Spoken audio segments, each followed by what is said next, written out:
Hi, welcome to Cal Poly San Luis Obispo's tutorial series for the Cal State Apply application. In this video, we will be discussing all things high school coursework entry. Let's get started. Here are the topics that we will be covering in this video in case you want to jump directly to the one that's applicable to you. When it comes to high school coursework entry, there are a few key factors we want to make sure you're aware of before you even get started. First, please enter in only A through G applicable coursework. We only want to see those college preparatory classes.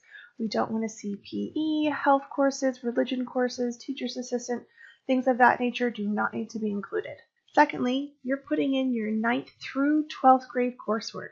We still need that 12th grade year, even though you don't have those grades yet. We'll go over that in more detail soon. Also, if you are getting any sort of college credit for the work that you're doing in high school, so via dual enrollment, concurrent enrollment, whatever your school calls it, anything that at the end of the day is earning you college credit needs to live in the college coursework section only. It does not go in both. So even if you've never stepped foot on that campus of that college and you're taking, an AP English course at your high school, that's earning you college credit, you're only going to enter in that course into their college coursework section as it will appear on their transcript, and you will leave off the version of your high school course. So it's one or the other, never both. Next, read the rules for middle school coursework, and if it applies to you, and if it does, you also need to put in those years. Let's start off by talking about middle school coursework. So for middle school coursework, a few pointers. You're going to enter in the courses under the appropriate grade. 7th and 8th grade are an option in the drop-down menu. However, you will put it under your 9th grade school. You do not need to enter in your middle school as a school attended, and you'll put the 9th grade year as well. There's no ability to go further back in time. Perfectly acceptable. So instances where you can use your middle school coursework are for math and foreign language only. And you have to have continued on in your progression in order to use that coursework. So you can see here that I started Algebra 1 in 8th grade, and I continued on into Geometry in 9th grade. That allows me to use that coursework. Same thing for Spanish. I began Spanish 1 in 8th grade. I continued on to Spanish 2 in 9th grade. Had I repeated either one of these courses in 9th grade, that voids your ability to use that middle school coursework. If you just tested straight into geometry or to algebra 2 or to Spanish 3, whatever, from 9th grade, you didn't actually take the classes in middle school, you do still want to put in some placeholder courses, but you'll put pass instead of the grades so that you can still get the proper number of years in that given subject area.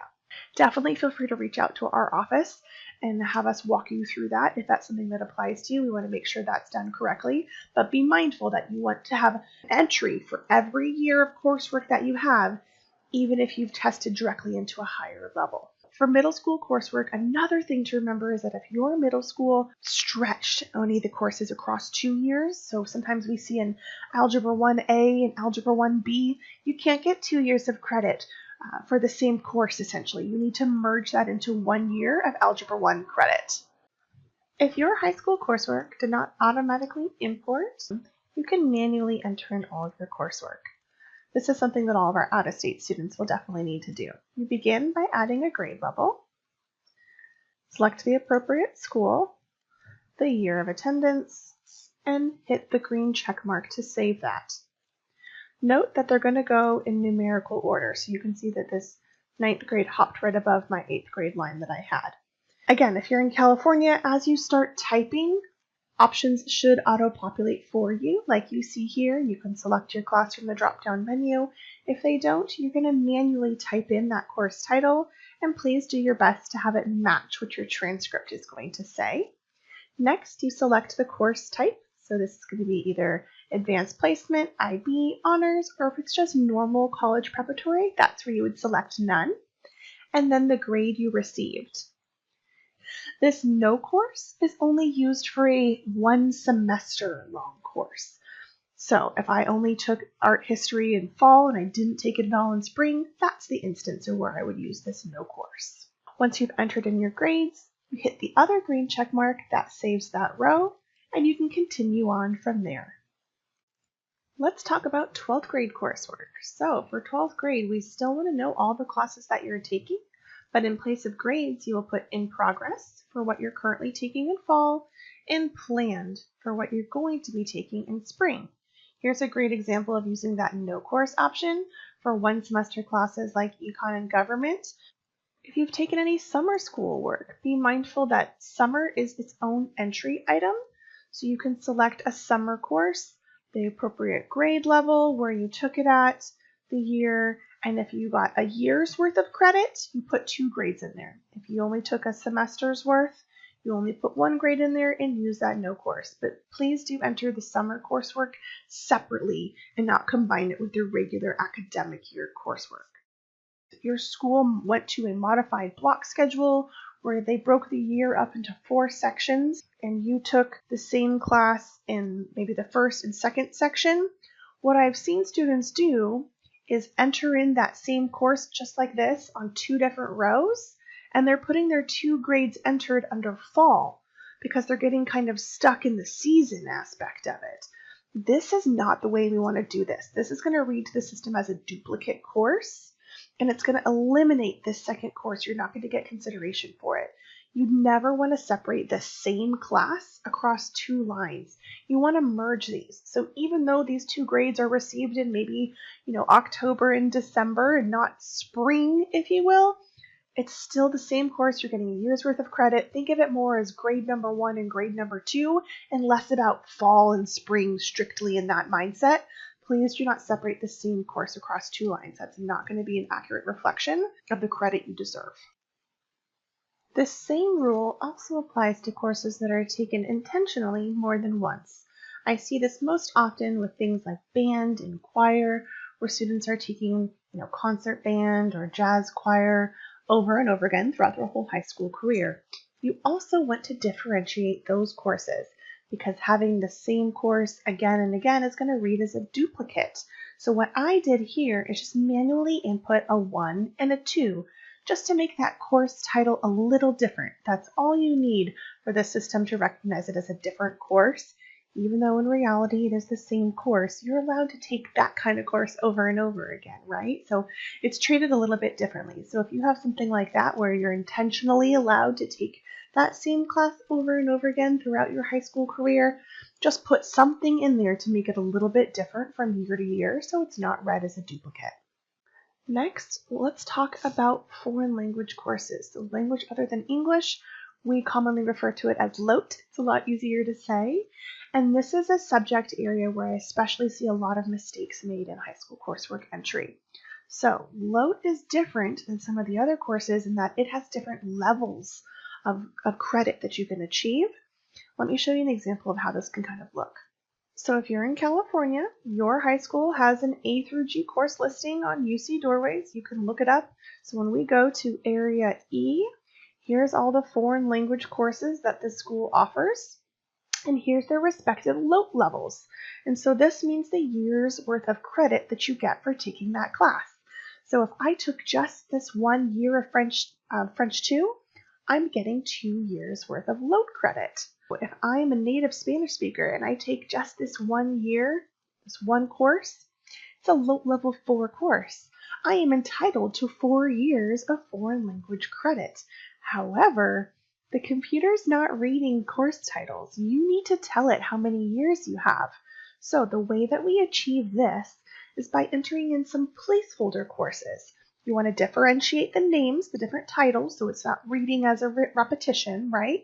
So you'll see I put in the course that I took and the grades that I received, but to make sure it lands and adds up to 4 years, I've putting in 3 placeholder courses, but I'm just putting pass as the grade, right? I don't want to incorrectly affect my GPA.